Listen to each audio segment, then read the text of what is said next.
Halo teman-teman semua, berjumpa kembali di sini bersama saya Dendi Kurniawan di kuliah online Universitas Sains dan Teknologi Komputer Universitas Tekom. Kuliahnya menyenangkan. Pada pertemuan kedua pemrograman web 2 di sini, kita akan membahas mengenai variabel, tipe data dan juga operator. Ya, di pertemuan yang pertama kita sudah mengenal apa itu PHP dan persiapan apa saja yang harus kita butuhkan untuk menunjang mata kuliah ini. Dan saya harap teman-teman sudah menginstal kebutuhan kita mulai dari web servernya, kemudian juga text editornya, dan juga web browsernya. Ya, langsung saja di sini langsung saya praktekkan ya, untuk materinya nanti teman-teman bisa lihat di dalam link materi yang saya lampirkan di bawah video ini di Siakat. Ya, di dalam pertemuan 2 kita langsung menggunakan web server kita ya. Di sini saya menggunakan SAMPP, mungkin versi saya itu lebih kuno daripada teman-teman ya. Karena ini sudah saya install dari beberapa tahun yang lalu ya. Dan saya yakin teman-teman misalnya baru sekarang, jadi versinya mungkin lebih baru dari saya dan tidak masalah teman-teman, tetap bisa berjalan ya. Bahkan lebih bagus milik teman-teman nantinya. Dan di sini sudah ada beberapa fitur yang membandel dari PHP itu sendiri ya. Di sini ada Apache, MySQL, FileZilla dan juga yang lainnya. Cuma untuk mata kuliah ini nanti kita hanya menggunakan Apache dan juga MySQL saja.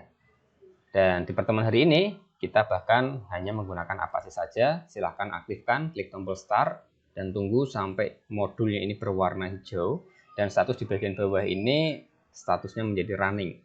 Ya, mungkin nanti teman-teman mengalami masalah bila mana ada aplikasi yang sama-sama menjalankan suatu port ya di sini ya. Nanti mungkin teman-teman bisa mencari error tersebut di internet ya. Kenapa bisa error seperti itu? Tinggal kopas aja errornya dan cari di internet cara mengatasi error ini di dalam SAM. Nanti banyak sekali solusinya di sana. Baik, langsung saja di sini kemudian saya akan membuka text editor saya. Saya menggunakan Sublime Text ya teman-teman, karena saya sudah terbiasa menggunakan ini. Bila mana teman-teman ingin menggunakan text editor lain silahkan, atau mau menggunakan VS Code ya yang lebih bagus dari Sublime silahkan ya. Dan di sini silahkan nanti teman-teman buka folder ya, karena kan kita tahu bahwa untuk menyimpan file PHP itu kita harus letakkan di dalam folder penginstalan SAM-nya ya. Di sini saya letakkan di dalam C ya, kemudian masuk ke SAM dan di sini ada folder htdocs. Dan di dalam sini mungkin saya akan buat suatu folder untuk menyimpan file-file praktikum kita selama mata kuliah ini. Saya kasih nama PHP dasar ya. Di dalam PHP dasar tersebut, di dalamnya akan saya buat setiap pertemuan itu saya buat folder sendiri. Ya, jadi di sini adalah pertemuan yang kedua. Saya lihat folder, dia akan terbuka seperti ini, dan yang belakang ini saya close ya. Ini kalau yang menggunakan Sublime Text. Nah, baik, di pertemuan minggu lalu kita telah belajar mengenai standar output ya teman-teman ya. Oke, di sini saya akan membuat new file dan saya simpan dulu. Masih ingat ya, untuk menyimpan file PHP itu dikasih extension .php. Nah, oke, pastikan di sini PHP dan di bagian bawah sini juga PHP kalau menggunakan Sublime ya. Baik, standar output dari tag PHP. Oh ya, untuk membuat PHP di dalam Sublime Text saya karena suka seperti ini, saya tinggal tik PHP kemudian tekan tombol tab, dia akan muncul seperti ini ya teman-teman ya. Kalau di Visual Studio Code itu belum ada fitur seperti ini kalau bawaannya, tapi ada extension yang membundle ini atau yang memberikan layanan ini. Nama extensionnya itu adalah Sublime Text Keymap ya. Silahkan nanti diinstal Sublime Text Keymap-nya agar bisa mendapatkan fitur seperti ini ya. Baik, nah di bagian pertemuan minggu lalu kita telah membahas standar output. Ini saya tulis di dalam komentar, jadi dia tidak akan dieksekusi oleh program ya teman-teman ya. Ada yang menggunakan echo, ada yang menggunakan print, ada juga yang menggunakan print r ya, dan yang terakhir ada menggunakan vardam. Nah, cuma yang ketiga dan keempat ini mungkin kita praktekkan detailnya nanti di dalam ketika kita membahas mengenai data array ya. Karena untuk menggunakan fitur ini tuh biasanya kita sudah membuat sedikit kompleks, kita sudah membuat suatu variabel dan lain sebagainya untuk mengecek apakah data kita yang ada di dalam variabel tersebut sudah masuk atau belum gitu ya. Nah, kemarin untuk membuat echo ya atau mencetak kita cukup echo, kemudian kalau bertipe string ya kita harus bungkus dengan tanda kutip, misalkan di sini Dendi Kurniawan ya, maaf typo ya, dan diakhiri dengan titik koma. Saya klik simpan, kemudian saya akan membuka di dalam web browser saya ya. Kalau teman-teman sudah mengaktifkan apa sih ini, teman-teman harusnya bisa membuka localhost ya untuk mengecek apakah apa sih kita atau web server kita sudah berjalan atau belum. Ya ini ya, localhost dia akan muncul ke dalam dashboard ya. Tapi kalau kita ingin membuka project kita, ya kita tinggal tulis nama folder yang kita buat tadi yaitu bernama PHP dasar ya, PHP underscore dasar. Kemudian di dalam itu ada folder yang bernama pertemuan 2. Oke, jadi localhost itu ibaratnya folder htdocs-nya. Kemudian kita tulis PHP dasar. Ini ya. Nah, di dalamnya muncul folder pertemuan 2. Kalau kita klik muncul latihan 1 PHP. Nah, akan tampil seperti ini teman-teman dari perintah echo Dendi Kurniawan ya. Atau ini saya buat dua tampilan seperti ini biar teman-teman enak. Dan jika teman-teman membuka view page source dari maaf bukan view page source tapi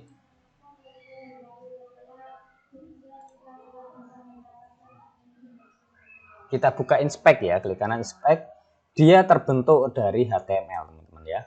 Padahal tadi kita membuatnya dengan menggunakan sintaks PHP. Nah, dari sinilah nanti website kita itu lebih aman dan tidak mudah ditiru oleh para programmer.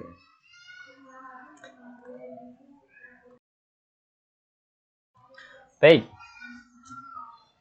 langsung saja di sini selain dari echo itu ada print tadi. Ya, saya simpan, Ctrl S, saya refresh, sama saja teman-teman karena memang kedua ini untuk mencetak data ya. Nah, selain itu ada print R ya, cuma kalau print R ini kita harus bungkus dia menggunakan tanda kurung ya. Ini sebenarnya digunakan untuk mencetak data array ya, tapi kita digunakan untuk mencetak data biasa, hasilnya sama aja. Dan yang terakhir adalah vardam ya. Oke, kita simpan. Nah, kalau menggunakan vardam itu ada keterangannya, tipe data yang dicetak itu apa, panjang karakternya berapa, dan isinya karakter itu apa ya. 15 ini adalah jumlah karakter ini ya, jumlah kata atau jumlah huruf yang ada di dalam variabel tersebut. Nah, jadi print R dan vardam biasanya digunakan oleh web developer ya atau para programmer untuk mengecek apakah variabel itu atau data itu sudah benar atau belum, atau sudah sampai ke sini atau belum gitu ya. Mungkin di sini masih bagaimana sih maksudnya. Nah, kita nanti pelajari print R dan vardam ini lebih lanjut aja ya. Jadi kita di sini gunakan echo dulu aja dahulu. Echo untuk mencetak suatu string kita bisa sebenarnya menggunakan tanda petik 2, misalkan Dendi gitu ya. Jangan lupa diakhiri titik koma. Dan sebenarnya kita juga bisa menggunakan tanda petik 1. Ya, yang tidak boleh itu dibuka dengan tanda petik 2 tapi ditutup tanda petik 1, itu tidak boleh.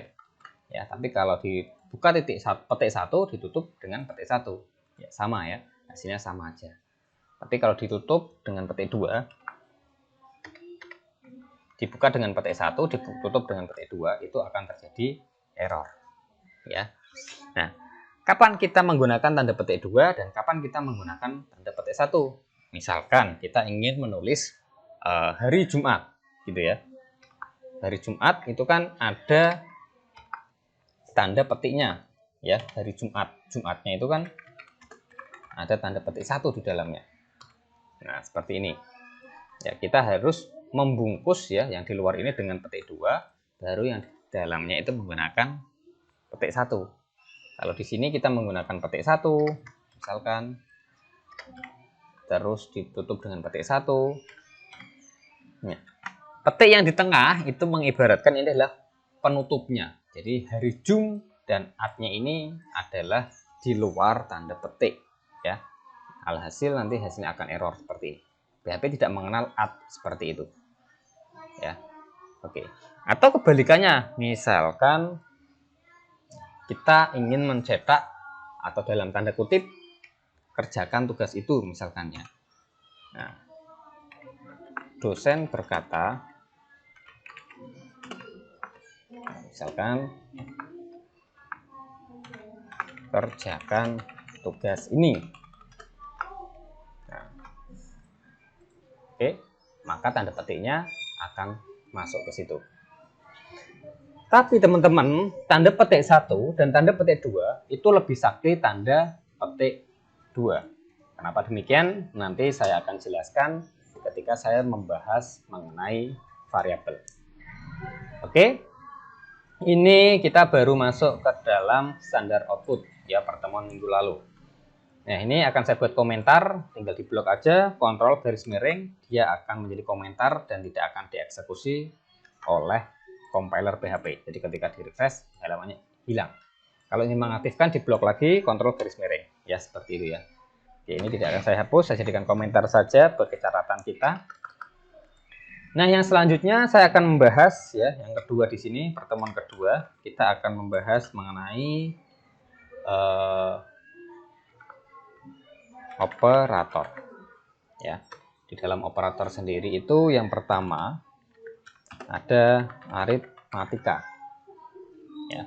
Aritmatika itu contohnya ada tambah, dikurang, dikali menggunakan bintang, ya.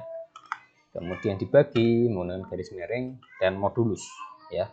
Modulus ini menggunakan persen. Contoh di sini saya memiliki suatu variabel, ya. Tapi sebelum membahas operator, lebih bagus kita membahas variabel terlebih dahulu, ya. Apa itu variabel? Di sini sudah dijelaskan teman-teman bahwa variabel adalah suatu pengenal di dalam program yang merepresentasikan nilai atau data tertentu. Dan untuk membuat variabel sendiri itu ada beberapa syarat. Dia harus diawali dengan tanda string, ya, harus diawali tanda string. Kemudian nama variabel harus diawali dengan huruf atau garis bawah, tidak boleh menggunakan angka. Ya, tidak boleh diawali dengan angka maksud saya. Meskipun dapat mengandung angka. Jadi boleh menggunakan angka tapi di belakang, ya. Misalkan string nama 1, string nama 2, string nama 3. Tapi kalau string 1 nama, string 2 nama itu tidak boleh. Dan dapat menggunakan huruf kecil maupun huruf besar. Tapi ini berbeda ya antara huruf kecil dan huruf besar. Dan tidak dapat menggunakan karakter selain huruf, garis bawah, dan angka. Jadi hanya boleh berisi huruf, garis bawah, dan angka. Tidak boleh menggunakan tanda plus, tidak boleh menggunakan tanda tanya, tidak boleh menggunakan karakter-karakter yang lain selain garis bawah saja. Dan ini contoh dari variabel, misalkan string nama menggunakan huruf kecil semua, itu tidak sama dengan nama yang menggunakan huruf besar semua, dan nama yang menggunakan huruf awal yang besar. Ini berarti ada 3 variabel yang berbeda ya teman-teman ya. Jadi besar kecilnya huruf itu berpengaruh. Oke, itu adalah variabel. Jadi kita bisa membuatnya misalkan string nama ini boleh ya, nama 1, boleh nama 2, boleh. Tapi kalau 1 nama itu tidak boleh, 2 nama tidak boleh. Kalau underscore nama ini boleh. Ya, boleh diawali dengan huruf atau underscore. Nah, misalkan nama, ya langsung kita isi nilainya dengan menggunakan sama dengan, kalau mau diisi angka juga boleh, mau diisi dengan huruf juga boleh. Ya, seperti ini misalkan. Dan ketika ingin memanggilnya, kita cukup echo, ya. Kita panggil nama stringnya. Nama. Jangan lupa titik koma. Nah, nanti yang ditampilkan adalah isi dari value dari variabelnya. Misalkan di sini nama saya adalah gitu ya, string nama. Oke, nama saya adalah Dendi. Nah, ini tadi saya katakan petik 2 lebih sakti, itu kenapa? Karena kalau kita menggunakan petik 2, dia bisa untuk mengetahui bahwa di dalam teks yang ditampilkan atau yang dipanggil itu ada sebuah variabel. Ya, petik 2 bisa mengenali itu. Tapi kalau kita menggunakan tanda petik 1, dia tidak bisa mengenali bahwa di dalam sini itu ada sebuah variabel. Ya, saya contohkan di sini nama saya adalah nama. Kalau tadi dia dicetak Dendi, yaitu value dari string nama. Kalau kita menggunakan petik 1, yang dicetak adalah nama variabelnya. Nama saya adalah $nama atau string nama. Ya, jadi petik 2 itu lebih sakti ya teman-teman. Oke, itu adalah variabel. Dan di sini operator kembali lagi ya. Kita membuat suatu variabel misalkan bernama X yang kita isi dengan nilai 10. Ya, kalau kita mau mencetak integer atau angka, kita boleh tidak membungkusnya dengan sebuah tanda petik. Kita langsung bisa tulis seperti itu. Ya, $X sama dengan 10, kemudian $Y atau string Y itu sama dengan 20 misalkan. Dan di sini saya akan mencoba untuk mencetak perkalian echo ya, echo $X dikali $Y. Ya, meskipun kita juga bisa mencetak variabel itu tanpa menggunakan suatu tanda petik. Ya, sama halnya dengan integer tadi. Oke, yang ditampilkan adalah 200. Ya, 10 dikali dengan 20. Hasilnya adalah 200. Oke, seperti ini ya teman-teman. Nah, bagaimana kalau kita misalkan ingin mencoba untuk menggabungkan string sekarang? Ya, jadi ini ada operator aritmatika, kemudian yang selanjutnya ada operator penggabung string. Ya, langsung tulis penggabung string gitu saja ya. Nah, penggabung string itu simbolnya adalah titik.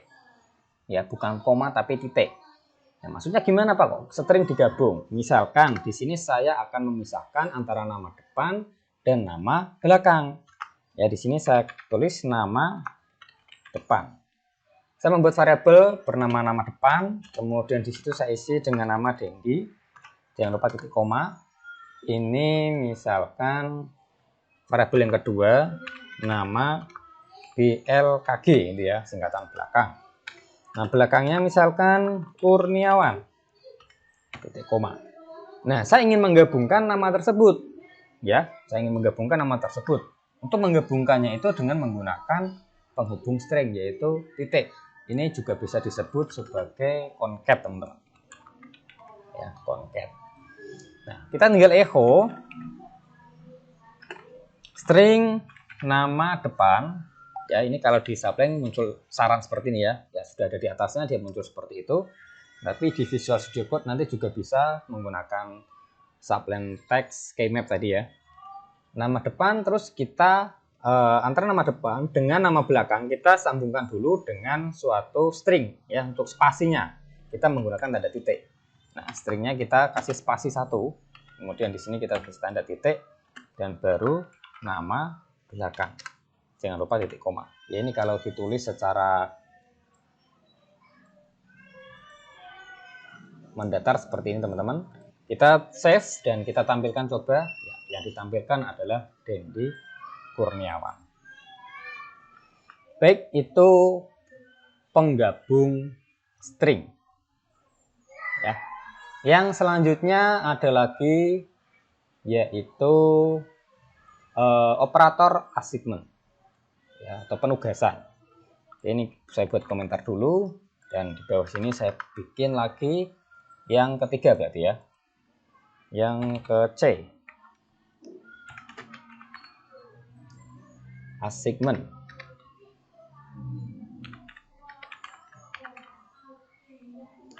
Operator penugasan ini di dalamnya ada sama dengan, ya, seperti yang kita buat tadi untuk mengisi suatu value variabel.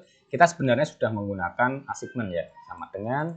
Kemudian selain ini ada tambah sama dengan, terus ada kurang sama dengan, ada bagi sama dengan, kali sama dengan,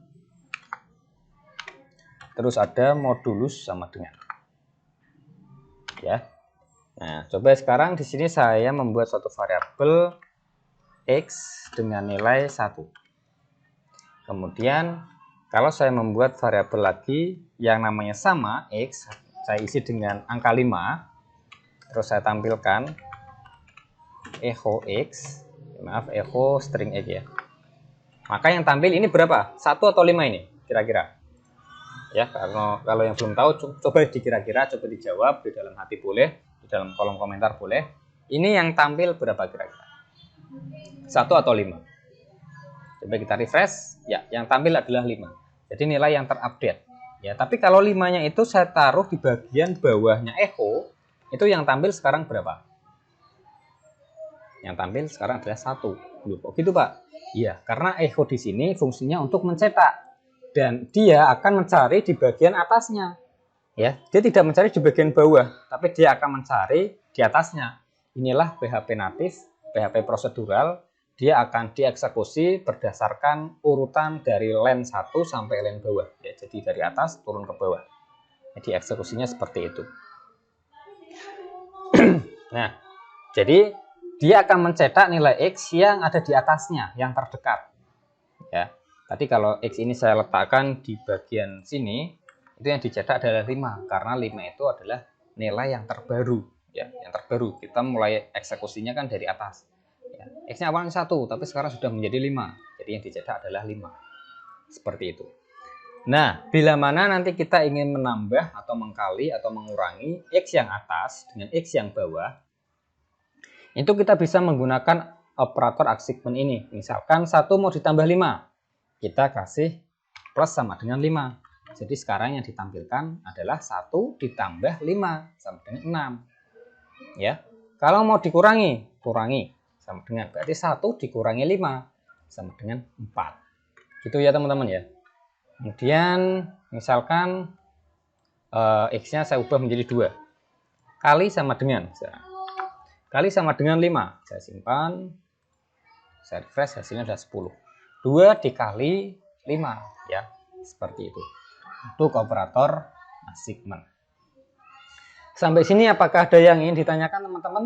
Mungkin kalau ada yang tanyakan dicatat dulu di dalam buku catatan teman-teman atau di handphone teman-teman, atau bisa langsung tuliskan di dalam kolom komentar. Ya, saya lanjutkan untuk contoh yang lain di dalam operator assignment untuk mencetak nama sekarang ya. Oke, ini saya naikkan sedikit. Di sini saya membuat string nama, misalkan sama dengannya tadi ya. Namanya misalkan nama depan Dendi, kemudian nama tengahnya itu saya sambung dengan spasi gitu ya. Namanya sama dengan hanya spasi gitu ya. Nah, terus yang terakhir namanya kita sambung dengan nama belakang. Sama dengan nama belakang saya Kurniawan. Nah, seperti ini teman-teman. Nah, kita ada lagi satu ya, yaitu untuk menambahkan sama dengan. Ya, titik sama dengan. Oke, kalau kita cetak echo string nama, yang tampil adalah Dendi.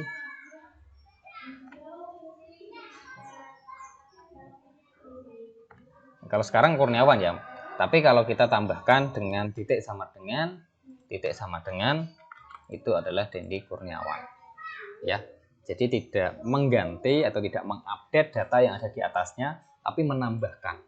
Ya, seperti ini teman-teman ya.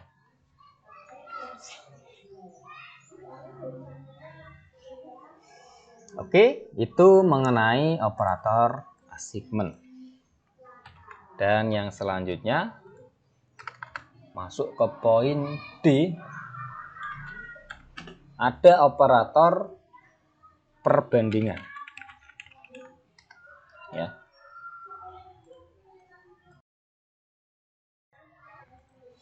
Operator perbandingan dia biasanya digunakan dalam if statement atau pengkondisian. Bila mana kondisi ini terpenuhi, dia harus menjalankan perintah apa. Jika kondisi ini tidak terpenuhi, dia harus menjalankan perintah apa. Misalkan untuk form login, ya, jika username dan passwordnya benar, dia diarahkan ke halaman beranda. Tapi kalau loginnya salah, username dan passwordnya salah, dia akan berada di halaman login itu terus, nggak bisa masuk ke halaman beranda. Atau untuk pengkondisian yang lain juga kita menggunakan operator perbandingan ini. Di dalamnya ada kurang dari, kemudian lebih dari, terus ada juga kurang dari sama dengan, lebih dari sama dengan, terus ada sama dengan, dan yang terakhir adalah tidak sama dengan. Ya, seperti ini ya. Nah, contoh di sini saya akan menggunakan vardam, teman-teman. Ya, vardam. Di dalam ekspresinya saya misalkan 1 kurang dari 5. Jadi kalau seperti ini kita menggunakan vardam, nanti hasilnya true or false ya. 1 itu kurang dari 5, benar nggak? Ya, hasilnya adalah benar, true. Ya. Atau misalkan sekarang, misalkan 9 kurang dari 5, hasilnya adalah salah, false. Nah, seperti itu teman-teman ya. Dan misalkan untuk yang lain, apakah 1 sama dengan 1? Hasilnya adalah true. Nah, tapi kalau kita bandingkan 1 integer dengan 1 string, misalkan ini saya bungkus dengan string, ya, 1 integer dengan 1 string, apakah sama? Ya, ternyata sama. Kalau kita menggunakan operator perbandingan double sama dengan seperti ini. Ya, dia hanya membandingkan isinya, hanya membandingkan value-nya. Ya, terus ada lagi operator identitas. Ya, di dalam sini itu ada operator identitas. Yang mana dia itu bisa membandingkan selain nilainya, dan juga dia bisa membandingkan tipe datanya. Dia menggunakan 3 sama dengan. Ada sama dengan dan tidak sama dengan. Jadi kalau tidak sama dengannya double. Ya, coba sekarang kita gunakan 3 sama dengan. Ya, apakah 1 integer dengan 1 string itu sama? Coba kita lihat, hasilnya adalah tidak sama. Ya, false. Kalau kita menggunakan 3 sama dengan. Ya, tapi kalau kita menggunakan 2 sama dengan, hasilnya benar. Karena kalau 2 sama dengan, dia hanya membandingkan nilainya saja, tidak membandingkan tipe datanya. Oke, bisa dimengerti ya teman-teman ya. Nah, jadi tadi ada yang lupa juga ini sebenarnya. Ada, selain variabel, ada tipe data ya. Tipe data. Nah, di dalamnya ada string. Ya, string itu harus dibungkus dengan kutip. Ada integer, dia langsung ditulis saja 1, 2, 3, 4, 5 dan seterusnya. Terus ada boolean, ya, boolean itu false atau true. Ya. Oke.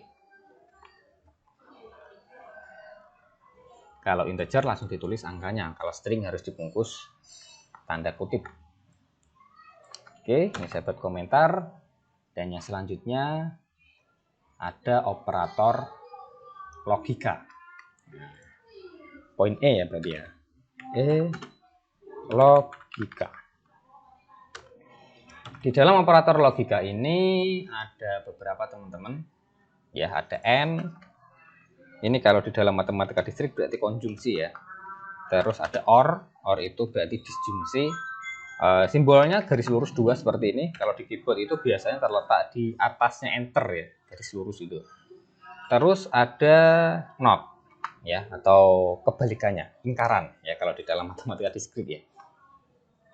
Nah, coba sekarang di sini saya contohkan, saya memiliki variabel X, saya isi dengan angka 10 ya. Dan coba saya membuat suatu ekspresi ya, misalkan $X itu kurang dari 20. Dan ya ada dua kondisi di sini yang harus terpenuhi. Dan $X itu adalah bilangan genap. Nah, caranya gimana? $X adalah bilangan genap. Jadi $X dimodulus 2 ya.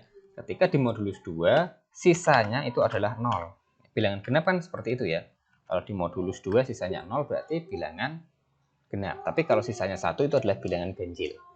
Oke, coba kita lihat hasilnya. Sudah saya simpan, saya refresh. Hasilnya sudah benar ya teman-teman ya. Jadi kondisi yang pertama itu harus benar dan kondisi kedua harus benar juga kalau kita menggunakan penghubung N. Tapi kalau kita menggunakan atau kondisi yang pertama salah, misalkan ya. Misalkan di sini saya kasih nilai 30 ya. 30 kurang dari 20 dan 30 itu bilangan genap. Kalau saya refresh hasilnya salah. Karena di sini bernilai salah dan di sini bernilai benar. Sedangkan ciri-ciri atau karakter dari N itu kedua kondisi harus benar, dia akan mencetak nilai benar. Tapi kalau salah satunya salah atau kedua-duanya salah, dia akan mencetak nilai salah. Itu ciri-ciri dari N. Sedangkan kalau ciri-ciri OR, dia ketika salah satu ada yang benar atau kedua-duanya benar, dia akan bernilai benar. Nah, di sini nilainya adalah salah, tapi di sini nilainya adalah benar. Jadi ketika di outputkan, dia nilainya adalah benar. Ya, kalau OR seperti itu. Atau ya, salah atau benar, hasilnya benar. Oke, teman-teman, seperti ini untuk operator logika. Dan biasanya N ini digunakan untuk sistem login ya. Apakah username dan passwordnya itu benar? Ya, kalau login itu username dan passwordnya harus benar. Kalau hanya benar salah satu, baik username atau passwordnya saja, itu dia tidak bisa masuk. Ya. Oke, itu mengenai logika. Baik teman-teman, kira-kira seperti itu untuk pertemuan yang kedua di sini. Kita akan melanjutkan pertemuan kita yang ketiga di video pertemuan ketiga. Dan jangan lupa presensi disiakat karena presensi itu penting sekali ya. Di sini saya Dendi Kurniawan, saya akhiri pertemuan hari ini. Bila mana ada pertanyaan bisa menanyakan di dalam kolom komentar atau bertanya di dalam grup WA yang sudah tersedia ataupun bisa japri saya di jam dan hari kerja. Saya Dendi Kurniawan, jangan lupa titik koma. Wassalamualaikum warahmatullahi wabarakatuh.